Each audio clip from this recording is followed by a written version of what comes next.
पूजा घर में रखा हुआ लोटा पैसों को नष्ट कर सकता है।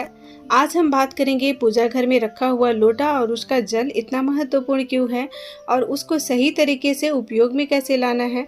साथ ही हम ये भी जानेंगे कि मंदिर में लोटा किस धातु का होना चाहिए, क्या पीतल, तांबा या कुछ और।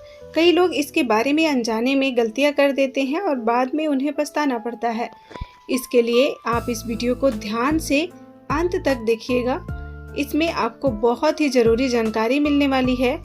ये वीडियो लंबा नहीं है, बिल्कुल ही छोटा है, बहुत ही छोटा वीडियो है। इसे स्किप करके ना देखिएगा, नहीं तो आपको बहुत ही इम्पोर्टेंट जानकारी छूट सकती है बीच में। इसीलिए आप लाइन बाय लाइन इसे ज़रूर सुन लीजिएगा। नंबर 1, घर में दीपक जलाने से न केवल घर का अंधकार दूर होता है बल्कि यह नकारात्मक ऊर्जा को भी घर से बाहर कर देता है। जहां दीपक जलता है वहां सकारात्मक ऊर्जा का वास होने लगता है। स्वाभाविक है कि जहां सकारात्मक ऊर्जा होगी वहां भगवान का ही वास होगा। इसीलिए शाम होने से पहले दीपक जलाना हर किसी के घर में शुभ माना जाता है। तेल से जलने वाले दीपक का असर उसके बुझने के 1-आधे घंटे बाद ही तक ही रहता है, जबकि शुद्ध देसी घी का दीपक का वातावरण में 4 घंटे तक सकारात्मक ऊर्जा को बनाए रखता है। नंबर 2, दीपक जलाने का वैज्ञानिक लाभ भी है। जब घर में शुद्ध घी या सरसों का तेल का दीपक जलता है तो उसके धुएं से घर के माहौल में स्वास्तिक आती है और यह धुआं हानिकारक कणों को नष्ट करता है और वातावरण को बिल्कुल शुद्ध बनाता है। नंबर 3, शुभ शक्तियों को आकर्षित करना। सनातन धर्म के अनुसार जिस घर में सुबह और शाम दीपक जलाया जाता है वहाँ कभी अंधकार नहीं होती है। ऐसा घर शुभ शक्तियों को आकर्षित करता है। जलता हुआ दीपक शुभ शक्तियों को चुंबक की तरह खींचता है, जो घर के लिए बहुत ही अत्यंत लाभकारी होता है। मुख्य द्वार पर जल छिड़कने का सही समय और सही विधि भी मैं आपको बताने वाली हूँ। जल को रात में सोने से पहले एक पात्र में भरकर रख लीजिए। आप कोई भी पात्र ले सकते हैं, जैसे तांबे का पात्र, पीतल का या फिर स्टील का या चांदी का। उसमें गंगा जल अगर आपके पास है तो उसका इस्तेमाल कर सकते हैं। उसे थोड़ी सी मात्रा में गंगा जल डालकर फिर शुद्ध जल से रात भर के लिए उस लोटे को भरकर रख दें। अगर नहीं है तो केवल शुद्ध जल भी पर्याप्त है। इस जल से भरे प्रात को अपने घर की रसोई में रख दीजिए। सुबह उठकर इस जल का छिड़काव घर के मुख्य द्वार पर कीजिए।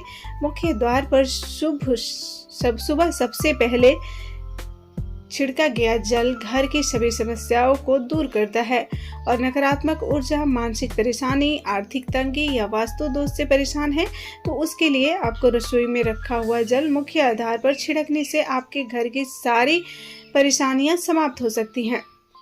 यह उपाय न केवल वास्तु दोष और पितृ दोष को समाप्त करता है बल्कि तंत्र मंत्र या बुरी नज़र के प्रभाव को भी खत्म करने के लिए सहायक है। इस उपाय को नियमित करने से घर में सुख समृद्धि बनी रहती है, बीमारियों से भी मुक्ति मिलती है। आपको यह जल सूर्योदय से पहले मुख्य द्वार पर छिड़कना चाहिए।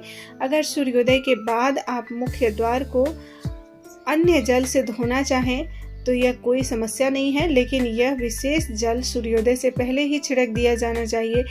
कई लोग पूछते हैं कि क्या यह जल छिड़कने से पहले स्नान भी करना जरूरी है या बिना स्नान किए भी इसे छिड़का जा सकता है।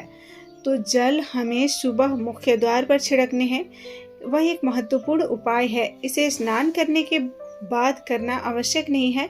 सुबह जल्दी उठकर, जितना जल्दी हो सके उतना जल्दी उठकर सबसे पहले रसोई में जाएं और पहले से रखे हुए जल को मुख्य द्वार पर खोलकर इस जल का छिड़काव कर दें।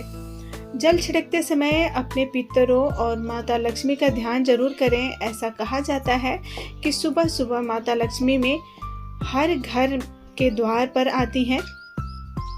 जिन घरों के द्वार खुले होते हैं और जहां जल का छिड़काव किया गया होता है वहां माता लक्ष्मी प्रवेश करती हैं।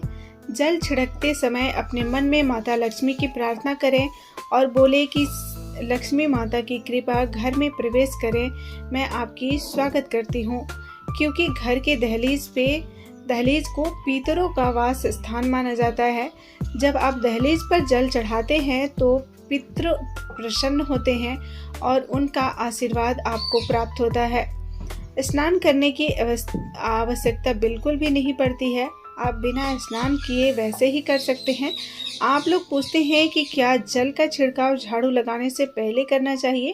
तो ऐसा कुछ भी नहीं है। आप पहले झाड़ू लगा सकते हैं। सुबह उठते ही सबसे पहले बिस्तर पर बैठकर अपने दोनों हथेलियों को देखना है और माता लक्ष्मी का ध्यान करके चाहे तो कुछ आप मंत्र का भी उच्चारण कर सकते हैं। सुबह जो पढ़ी जाती है उसमें से कोई भी मंत्र आप उस टाइम पे पढ़ सकते हैं। इसके बाद हाथ से धरती को स्पर्श करके प्रणाम करें और धीरे से अपना दाहिना पांव जमीन पर रखें। फिर रसोई में जाकर जल लें और मुख्य द्वार पर छिड़क दें। कुछ लोग पूछते हैं कि अगर वे फ्लैट में या फिर किराए के कमरे में रहते हैं तो जल का छिड़काव और दीपदान कहाँ करें?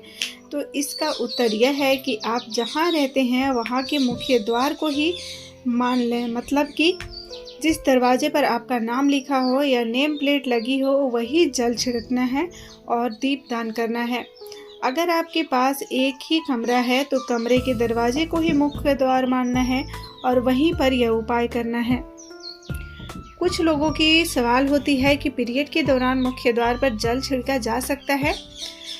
जल से रखने के लिए पीरियड का कोई भी असर नहीं होता है। आप जल छिड़क सकते हैं, लेकिन अगर दीपदान करना है तो उसके लिए पीरियड का होना पीरियड के टाइम पे बिल्कुल भी नहीं किया जा सकता।